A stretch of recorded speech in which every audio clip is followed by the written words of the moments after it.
गर्मियों का मौसम चल रहा था।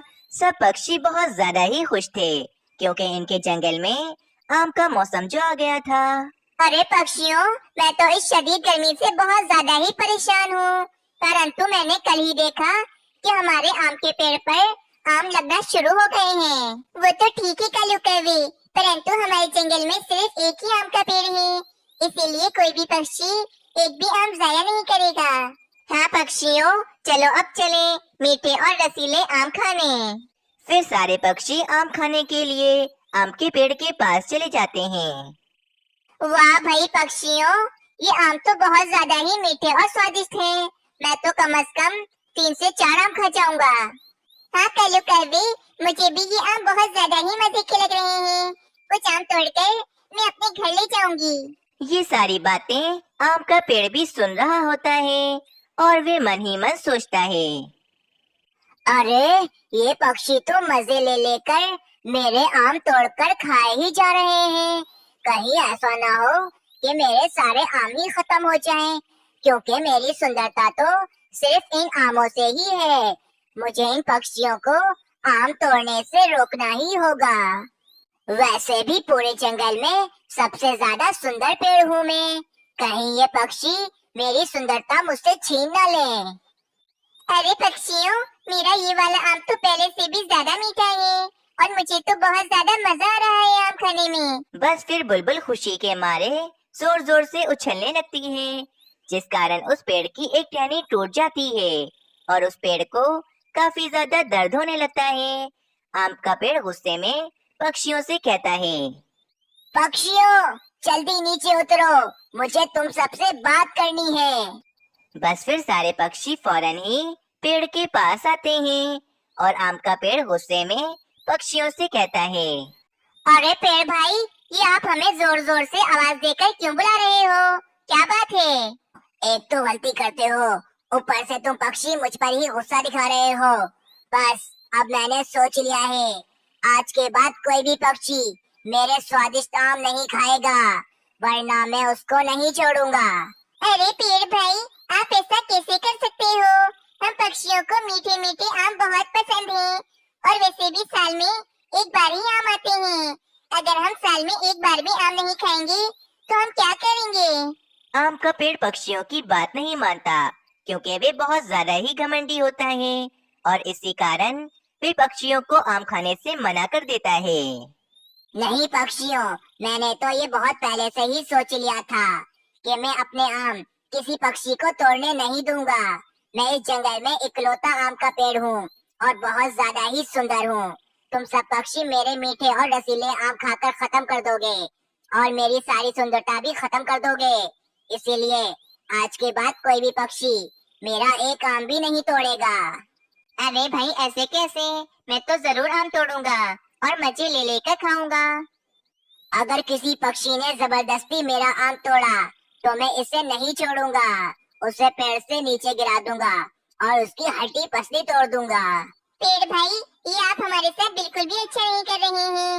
आपके अलावा हमारे जंगल में और कौन सा आम का पेड़ है जिसके हम आम खा सकें? बस फिर सारे पक्षी उदास होकर वहाँ से चले जाते हैं। अगली सुबह हो जाती है। राजू कौवा बहुत ज्यादा ही खुश होता है और कहता है, ना जाने पापा मुझे आम के पेड़ के पास जाने से क्यों मना कर रहे हैं, लेकिन मैं तो आम के पेड़ के पास जरूर जाऊंगा और मीठे मीठे रसीले आम भी खाऊंगा। ये कहकर राजू कौवा आम खाने आम के पेड़ के पास चला जाता है और आम के पेड़ के पास आकर एक आम तोड़ लेता है।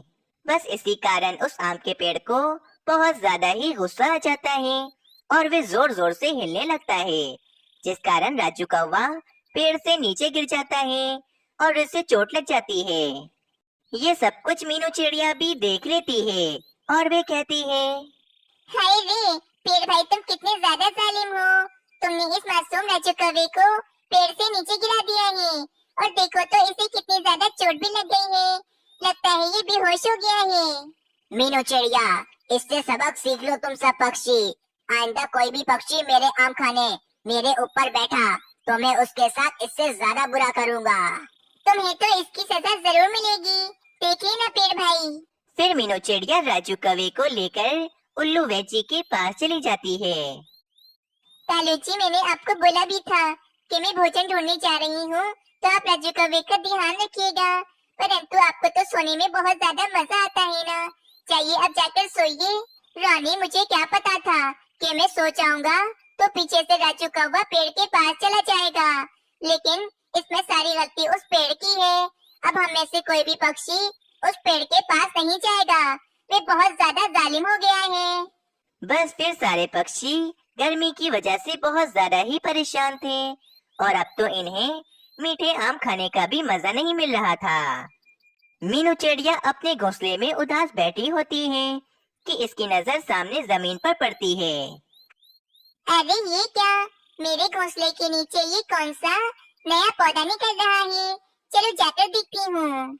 फिर मीनू चिड़िया फौरन अपने घोंसले के नीचे आती है और उस छोटे से पौधे को देखने लगती है। अरे ये तो नन्हा सा आम का पौधा लग रहा है। अगर ये आम का पौधा बड़ा होकर पेड़ बन जाए तो हम पक्षियों को बहुत ही आसानी से आम मिल सकेंगे और उस घमंडी आम के पेड़ को भी पता चल जाएगा कि उसके अलावा हमारे जंगल में एक और आम का पेड़ भी है जो हमें रोजाना मीठे मीठे आम दे रहा है। बस अब मुझे इस आम के पौधे का बहुत ज्यादा ख्याल रखना होगा ताकि ये बड़ा होकर पेड़ बन जाए। चलो एक काम करती हूँ, जंगल के पक्षियों को बुला कर लाती हूँ और उन्हें ये नन्हा आम का पौधा दिखाती हूँ। सब पक्षी बहुत ज्यादा ही खुश हो जाएंगे। ये कहकर मीनू चिड़िया पक्षियों को बुलाने के लिए चली जाती है। थोड़ी ही देर के बाद मीनू चिड़िया सब पक्षियों को लेकर उस नन्हे आम के पौधे के पास आ जाती है। ये देखो पक्षियों, मेरे घोंसले के नीचे ये नन्हा आम का पौधा निकल रहा है। बस अब मुझे मेहनत करके इस पौधे को बड़ा करना है ताकि ये हमें मीठे और रसीले आम दे सके। अरे वाह मीनू चिड़िया, मैं तो बहुत ज्यादा ही उदास था, परंतु इस नन्हे आम के पौधे को देखकर मैं बहुत ज्यादा ही खुश हो गया हूँ। हाँ पक्षियों, अगर हम सब मिलकर इस नन्हे पौधे को पानी दें और इसका अच्छे से ख्याल रखें तो ये कुछ सालों में बड़ा हो जाएगा और हमें बड़े बड़े रसीले आम भी देगा। मीनू चिड़िया, तुम ठीक कहती हो। अगर ये पौधा बड़ा होकर आम का पेड़ बन गया तो हम सब पक्षियों की तो किस्मत ही चमक जाएगी और उस घमंडी आम के पेड़ को भी सबक मिल जाएगा।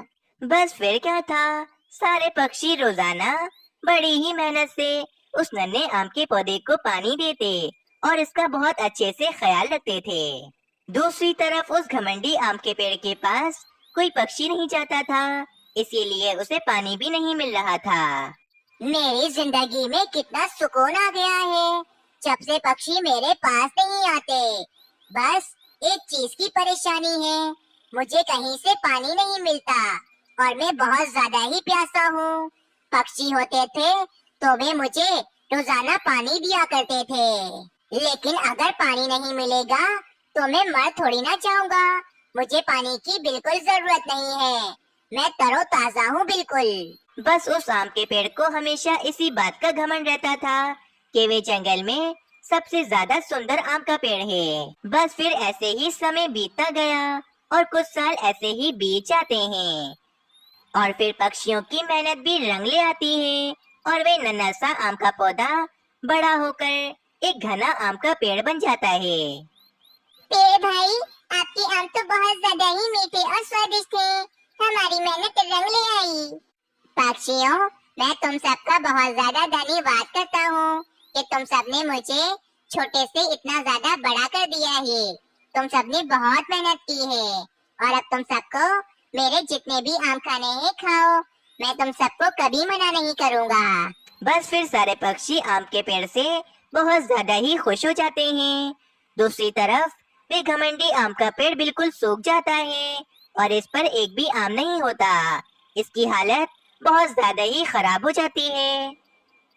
मैंने उन पक्षियों के साथ बहुत ज्यादा ही गलत किया था, जिस कारण सब पक्षी मुझे छोड़कर चले गए हैं और अब तो मैं पूरी तरह से सूख चुका हूँ क्योंकि काफी समय से मुझे पानी नहीं मिला है और अब तो आम भी नहीं लगते मुझ पर। ये सब कुछ मेरे घमंड की वजह से हुआ है। आज मैं जंगल का सबसे बदसूरत पेड़ हूँ। बस फिर वहीं से कालू कौवा, मीनू चिड़िया और तोता गुजर रहे होते हैं तो वे पेड़ उन्हें आवाज देकर बुलाता है। अरे पक्षियों, मेरी बात सुनो, मुझे तुम सबसे बात करनी है, मेरे पास आओ। बस फिर वे तीनों पक्षी उस आम के पेड़ के पास आते हैं। अरे पेड़ भाई, ये आपको क्या हो गया? हम पक्षियों ने कई सालों से आपको नहीं देखा, परंतु ये हालत कैसे हो गई? मीनू चिड़िया, जब से मैंने तुम सब पक्षियों को आम खाने से मना किया था, तो सब पक्षी मुझे छोड़कर चले गए थे और मुझे काफी सालों से पानी नहीं मिल रहा था, जिस कारण मेरी ये हालत हो गई और मैं पूरी तरह से सूख गया। मैं जान चुका हूँ कि ये सब कुछ मेरे घमंड की वजह से हुआ है। मैं समझता था कि मैं जंगल का सबसे ज्यादा सुंदर पेड़ हूँ, परंतु देखो आज मैं जंगल का सबसे ज्यादा बदसूरत पेड़ हूँ। पेड़ भाई, आपने जो हमारे साथ किया, आपको उसकी बिल्कुल ठीक सजा मिल रही है। मैं आपका बुरा व्यवहार कभी नहीं भूल सकता हूँ। हाँ पेड़ भाई, आपको पता चल गया ना कि अगर पक्षी आपको पानी ना दे तो आप जैसे घमंडी पेड़ भी सूखकर खत्म हो जाते हैं। पक्षियों, मुझे माफ कर दो, मेरी मदद करो, वरना मैं मर जाऊंगा। मैं बहुत तकलीफ में हूँ। पक्षियों, हमें माफ कर देना चाहिए पेड़ भाई को। इन्हें अपने किए की सजा मिल गई है और अब तो इन्हें अपने किए पर बहुत ज्यादा पछतावा भी है। ठीक है मीनू चिड़िया, तुम्हारे कहने पर हम इस आम के पेड़ को माफ कर देते हैं। पेड़ भाई, आप बिल्कुल भी फिक्र मत करें, ऐसे में रोजाना आपको पानी दिया करूंगी और आपका बहुत ज्यादा ख्याल रखूंगी। इस कहानी से हमें ये सीख मिलती है कि घमंड करने वालों का कोई नहीं होता, वे एक न एक दिन अकेले ही रह जाते हैं। अगर आप सबको ये कहानी अच्छी लगी तो चैनल को जरूर सब्सक्राइब करें और कमेंट सेक्शन में अपनी राय जरूर दें। एक जंगल में एक मीनू चिड़िया और इसकी बहन सोनू चिड़िया रहती थीं। वे दोनों हमेशा एक दूसरे की बहुत मदद करती थीं। मीनू चिड़िया अपनी बहन सोनू चिड़िया से बहुत अमीर थी और उसके पास अपना एक गंदम का खेत और बड़ा सा घर भी था। एक दिन की बात है, एक दिन सोनू चिड़िया की तबीयत कुछ ज्यादा खराब हो जाती है, इसीलिए मीनू चिड़िया सोनू चिड़िया के पास आती है। मेरी बहन, तुम्हारी तबीयत अचानक इतनी ज्यादा खराब कैसे हो गई है? तुम्हारा बेटा सोनू चिड़िया तो अभी बहुत छोटा है। हाँ मीनू चिड़िया, अब लगता है कि मेरा आखिरी समय आने ही वाला है। मेरा बेटा सोनू चिड़िया अभी बहुत छोटा है, क्या तुम इसका अच्छे से ध्यान रखोगी? अरे बहन, ये तुमने कैसी बात कर दी? जैसे सोनू चिड़िया तुम्हारा बेटा है, वैसे ही मेरा भी बेटा है। मीनू चिड़िया की बात सुनकर उसी समय सोनू चिड़िया की मृत्यु हो जाती है। फिर मीनू चिड़िया अपनी बहन की आखिरी इच्छा के मुताबिक सोनू चिड़िया को अपना बेटा बनाकर इसे अपने घर में रख लेती है। समय बीतता गया। कुछ महीनों के बाद सोनू चिड़िया अब थोड़ा बड़ा हो जाता है और इसे अब उड़ना भी आ जाता है। और तो और मीनू चिड़िया ने अपना एक अंडा भी दिया होता है। अरे मीनू चिड़िया, मैं बहुत ज्यादा ही खुश हूँ, तुमने अंडा दिया है और अब इस अंडे में से कुछ ही दिनों बाद एक नन्हा सा चिड़ा भी आने वाला है। सोनू चिड़े, अब बस कुछ ही दिनों में तुम्हारा एक भाई भी आने वाला है। मैं बहुत ज्यादा ही खुश हूँ। हाँ मम्मा, मैं भी बहुत खुश हूँ। जब वे अंडे में से निकलेगा तो मैं इसे उड़ना भी सिखाऊंगा और इसके साथ बहुत मस्ती करूंगा। उसी जंगल में एक कालू कौवा भी रहता था, जिसकी मीनू चिड़िया के साथ बहुत ही पक्की दोस्ती थी। कालू कौवा बहुत ही ज्यादा चालाक और लालची था। कालू कौवा किसी भी पक्षी से दोस्ती बिना मतलब के नहीं करता था। कालू कौवे, अच्छा हुआ कि तुम आ गए। बस एक तुम ही हो जिससे मैं अपने सारे गम और खुशियाँ बांटती हूँ। तुम मेरे बहुत अच्छे दोस्त हो। मीनू चिड़िया, मैंने तुम्हें बताया था ना कि मुझे कुछ दिनों के लिए दूसरे जंगल जाना है अपने भाई से मिलने, इसीलिए मैं अपने भाई से मिलने के लिए जा रहा हूँ। मैं कुछ दिनों के बाद वापस आ जाऊंगा। अजी, मैं भी आपके साथ ही चलती, परंतु मेरे साथ मेरा ये अंडा भी है, वरना मैं भी आपके भाई के पास रुकने के लिए जाती। कोई बात नहीं मीनू चिड़िया, अगली बार तुम भी साथ चलना। चलो अब मैं चलता हूँ। कालू कौवे, तुम मीनू चिड़िया का ध्यान रखना। ये कहकर मुनमुन चिड़ा दूसरे जंगल अपने भाई के पास चला जाता है। अरे मीनू चिड़िया, ये तो बताओ आज तुम इतनी ज्यादा खुश क्यों लग रही हो? कालू कौवे, बस कुछ ही दिनों के बाद मेरे इस अंडे में से एक नन्हा सा चिड़ा आने वाला है और फिर मेरे गंदम के खेत और मेरे इस घर का हकदार मेरे दोनों चिड़े होंगे। कालू कौवा मीनू चिड़िया की ये बात सुनकर बहुत ज्यादा ही जल जाता है और मन ही मन सोचता है, मैं तो कब से मीनू चिड़िया का इतना बड़ा घर और इतना बड़ा गंदम का खेत हथियाने के पीछे लगा हूँ। पहले ये सोनू चिड़ा कम था, जो अब इस अंडे में से एक नया चिड़ा आने वाला है। अरे वाह मीनू चिड़िया, ये तो बहुत खुशी की खबर है। मैं बहुत ज्यादा खुश हुआ हूँ। अगले दिन सोनू चिड़ा काफी ज्यादा उदास एक पेड़ पर बैठा होता है कि कालू कौवा सोनू चिड़े को उदास देखकर उसके पास जाता है। सोनू चिड़े, क्या बात है भाई, तुम इतने ज्यादा उदास क्यों बैठे हो? बताओ मुझे। मीनू आंटी जो मेरी असल मम्मा नहीं है, इन्होंने हमेशा मुझे अपना बेटा ही समझा है, परंतु आज मुझे अपनी असल मम्मा की बहुत याद आ रही है। सोनू चिड़े, ये जो तुम्हारी मम्मा मीनू चिड़िया है ना, ये इतनी भी अच्छी नहीं है जितना कि तुम समझते हो। क्या मतलब है आपका, मुझे बताइए। अरे मेरे भोले चिड़े, ये जो मीनू चिड़िया के पास आज इतना बड़ा घर और इतना बड़ा गंदम का खेत है, ये मीनू चिड़िया का नहीं बल्कि तुम्हारी असली मम्मा सोनू चिड़िया का था।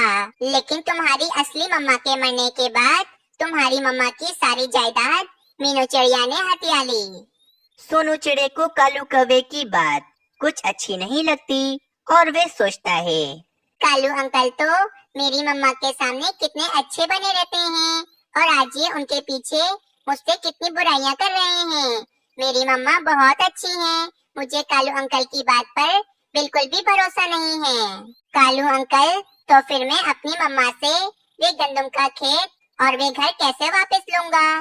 सोनू चिड़े, जो मीनू चिड़िया ने अंडा दिया है और उसमें से जो एक नन्हा सा चिड़ा आने वाला है, तुम उस अंडे को ही तोड़ दो ताकि तुम्हारी जायदाद का कोई हकदार न बन जाए।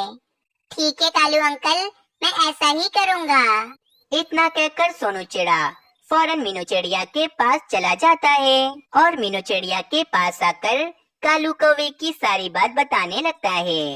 आप तो कालू अंकल को अपना कितना अच्छा दोस्त समझती थी, परंतु कालू अंकल तो ये अंडा तोड़ने का कह रहे हैं। मुझे तो यकीन ही नहीं आ रहा, कालू कौवा मेरे सामने कितनी अच्छी अच्छी बातें करता है और मेरे पीठ पीछे मेरी कितनी बुराइयां करता है। मैं समझ गई हूँ, कालू कौवा यही चाहता है कि मेरा बड़ा सा घर और मेरा वे गंदम का खेत वे कालू कौवा हथिया ले, लेकिन मैं ऐसा कभी होने नहीं दूंगी। फिर मीनू चिड़िया सोनू चिड़े को अपना उपाय बताती है। जंगल में रात भी हो जाती है।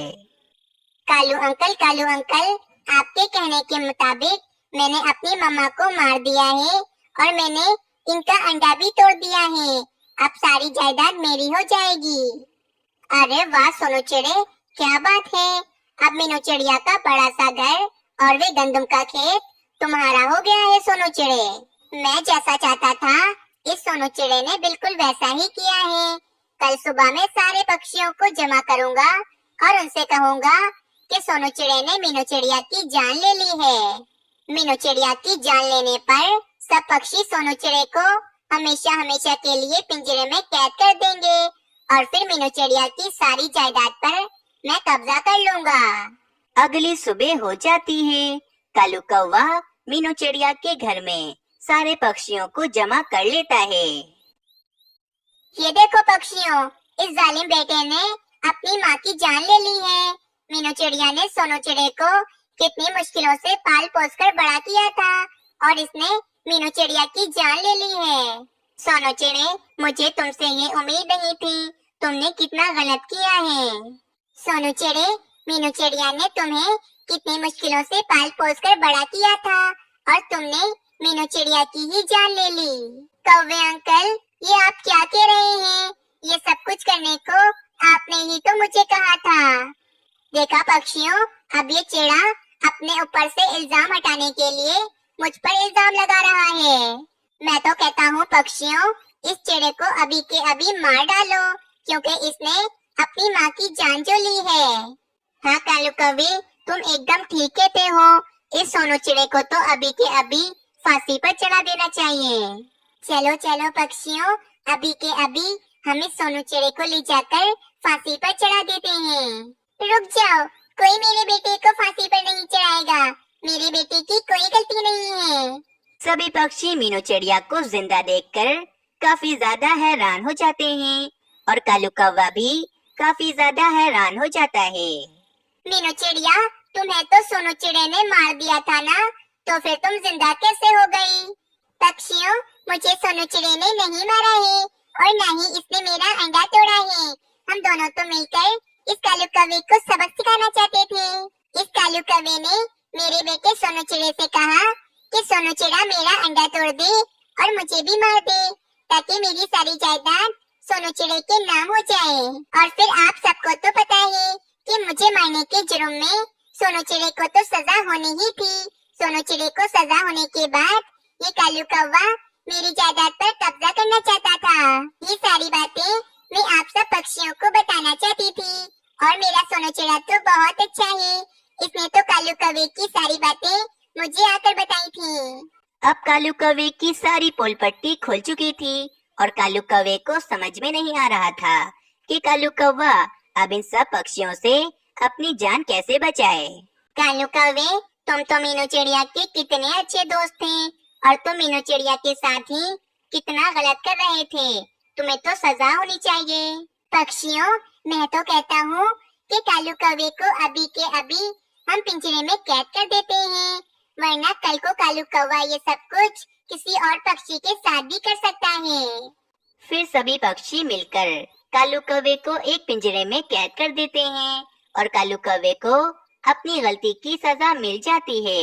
इस कहानी से हमें ये सीख मिलती है कि हमें कभी भी बिना सोचे समझे किसी पर भी इल्जाम नहीं लगाना चाहिए और कभी भी पूरी बात जाने बिना किसी पर भी इल्जाम नहीं लगाना चाहिए।